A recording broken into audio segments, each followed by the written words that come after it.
Welcome to TFA Files TV. We are back again with the latest gossip nyaya dziri kupisa dziri kutenderera pasocial media. Chief Gwenje vaya vekuimba tsepe vana Mnangagwa back again vachinyomba Geza. Vari kudedzera kuti kana wakangwara iwe Geza chingouya uzvisungise nemapurisa usiyane nesu isusu we a peaceful country. Handizivi guys tinoti kudini hazvo asi munongoziva mega akamborwara kuita kunge achafa iye Chief Gwenje. Vanhu vakachema naye nezvaaraita akutaura zvisina nebasa rose. Tera yamunzwi zvakaoma izvi.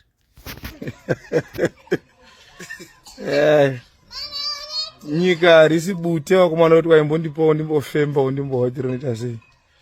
Wana vari kufungidzira kuti Geza ane chaanoita mangwana uchiri wakasara straight. Vakarwa hondo vakanga vasiri mumba achirwa ari mukuku akabata foni vaita uri musango. As long as asina kukwira ndege kuuya Geza kana ari murume ngaangouya osungwa toona kuti connection dzako dzokubudisa here ndoparatidza kuti